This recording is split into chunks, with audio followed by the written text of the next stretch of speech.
Fantasy EFL is back, and in today's video we'll be going through my game week preview. Before we get into today's video, please be sure to like and subscribe. The support does not go unnoticed. I am very close to 300 subscribers, so anything you can do to help me get to that goal will be greatly appreciated. But without any further delay, let's get straight into this game week 12 preview, beginning with the clean sheet odds. Now, if you did not know already, it is a double game week for most second tier sides, so you really want to be targeting them teams ideally. So in this list there are League 1 and League 2 teams, so if you want to go there, fair enough, but I would be avoiding them personally. And unfortunately the data for the clean sheet odds for the second game is not available, so we're going to have to skip that, and we are only focusing on the first game of this double game week in this clean sheet odds segment. It does give us a good idea of who to pick defensively. I think over the double game week, if a defender only gets one clean sheet, you're still going to take that. It is not the end of the world, and these are the best teams according to this data. For their first game of the double game week, Charlton have a 49%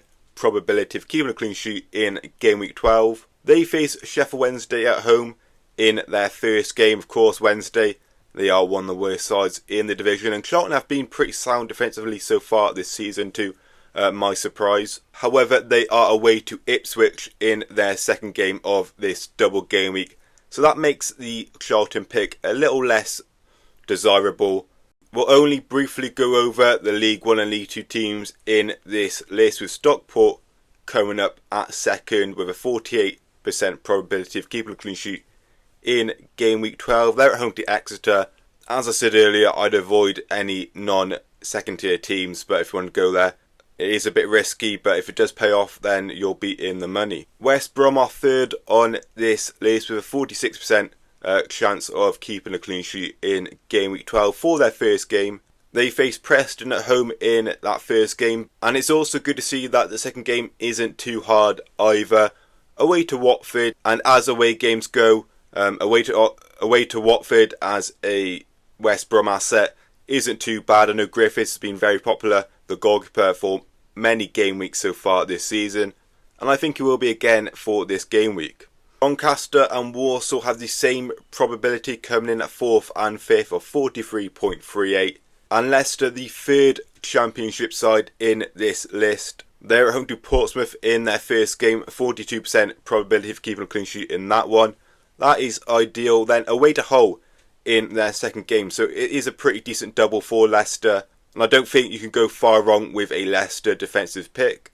Luton and Cardiff, the two League 1 sides recently relegated from the Championship, are also on this list in the top 10, around that 42% mark. Then we have Coventry around 41%. They're home to Blackburn in their first game and away to Portsmouth in their second game. So again, like Leicester, it's a pretty good double game week for Coventry. Then finally we have Birmingham, who like Coventry are around that 41% mark. They are at home to Hull in their first game, and in their second game they are away to Preston. So again, another pretty decent looking double. So there we are. Those are the clean sheet odds for this upcoming game against Fantasy EFL. Let me know what you think of them. It's good to see so many championship sides in this list with the double game week they are having in game week 12. And I think looking at these odds are more important in this game week specifically because it is a double. I prefer going for that free back in the double game week. So ideally we want defenders with very high clean sheet odds. But there we are, and we're going to move on to my first draft / team selection for this upcoming game week 12 in Fantasy EFL. Okay, now this is what my team is looking like at the moment. A 3-2-1, of course. I prefer the 3-2-1 in double game weeks, as I said earlier. And we'll begin with Griffiths in goal, who's playing Preston and Watford in his double game week. 4 average points so far this season. It's not ideal, but there isn't many better picks in goal for me in game week 12. He's kept 3 clean sheets in 9 games for West Brom so far this season. They are okay numbers. And moving on to the back 3, beginning with Clara of Birmingham. He was a really good pick last season in League 1, and in this game week in this season, I think he'll be good once again. Hull City in his first game, then PNE in his second game.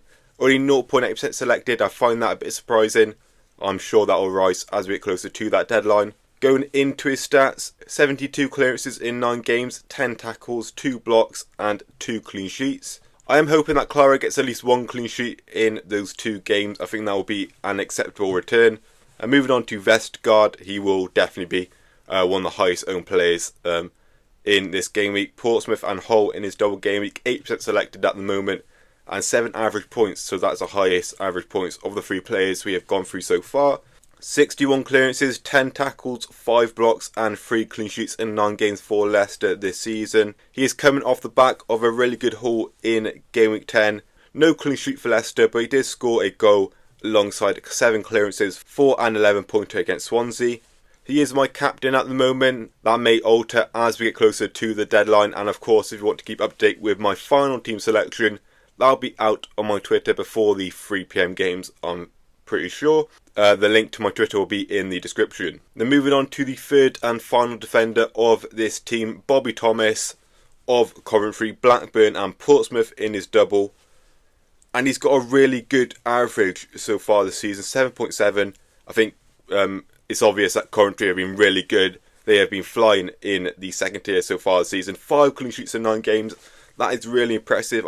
I think they are the best defence in the Championship. 7 tackles, 50 clearances and 6 blocks. Only 7 goals conceded. That is pretty good. And he's been on some amazing form. In the last 4 game weeks, he's got above 7 points in every single game week. He even got a 15 pointer in Game Week 10 with 2 assists, a clean sheet and 9 clearances against Sheffield Wednesday. Now moving on to the midfield. I think with the defenders, you've got to go fairly basic or you're going to fall behind.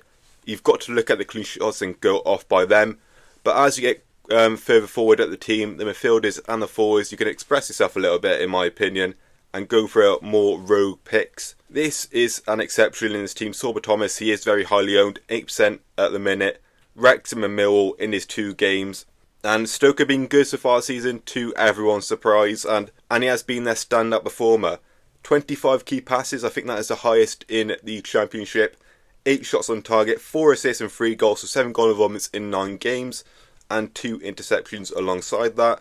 In his last 3 games, he hasn't fallen behind a 7-pointer, 7 points in Game Week 10, 8 points in Game Week 9, and 11 in Game Week 9 again in that double game week. My second midfielder is Brian de Kiersmeka, however you pronounce the name, of Oxford, the midfielder. He is the rogue pick in this side, 0.6% selected. Against Derby and Wrexham in this double game week. I first heard of Dismaka, or De Kiersmeka, in his game against Bristol City in Game Week 8. He got a really big haul of 2 assists, and of course that's really impressive as the underdog. And since then he's been on some great form, 6, 7, 5, 10 points in his last 4 game weeks. Moving into his stats, 3 assists in 7 games, 9 interceptions, 14 key passes and only the 1 shot on target. But as far as a rogue pick goes, De Kiersmeka is my favourite differential for this game week. And the final player in this side is Brandon Thomas Asante, so another B Thomas from Coventry City in this side. Against Blackburn and Portsmouth, 2.8% selected. I think his teammate Wright is slightly highly owned, but I think Thomas Asante's got more minutes in him at the moment. In Brandon's last few games, he's been getting those 90 minutes, whilst Haji Wright has not been getting that. So that is leaning me towards Thomas Asante. He got a 16-pointer in Coventry's thrashing of Sheffield Wednesday. 2 goals, 3 key passes and 3 shots on target. And moving into his stats overall, of course, as I said earlier, Coventry have been really good, but they've been even better in front of goal. 8 goal involvements in 9 games for Thomas Asante so far this season. 11 key passes and 8 shots on target. And he's got a really low ownership for whatever reason. I'm not too sure. He seems to be a really good pick, and he's my number 1 forward pick for this game week at the moment. Then moving on to my team picks, Leicester and Coventry, 2 teams who I've already picked so far this season. That's not ideal, but you've got to pick them all at some point. Leicester at home to Portsmouth and away to Hull in their double game week, in Coventry at home to Blackburn and away to Portsmouth in their double game week. So yeah, that is my team at the moment, my latest draft. Let me know what you think of it. If there is anything you think I should change, be sure to let me know in the comments. But I do think it's looking pretty good as far as first drafts go. As I said earlier, my team selection will be on my Twitter. The link to my Twitter will be in the description alongside my mini code for Fantasy EFL. But yeah, that does conclude today's video. If you have enjoyed, please be sure to like and subscribe. The support does not go unnoticed. Thank you for watching and good luck in Game Week 12.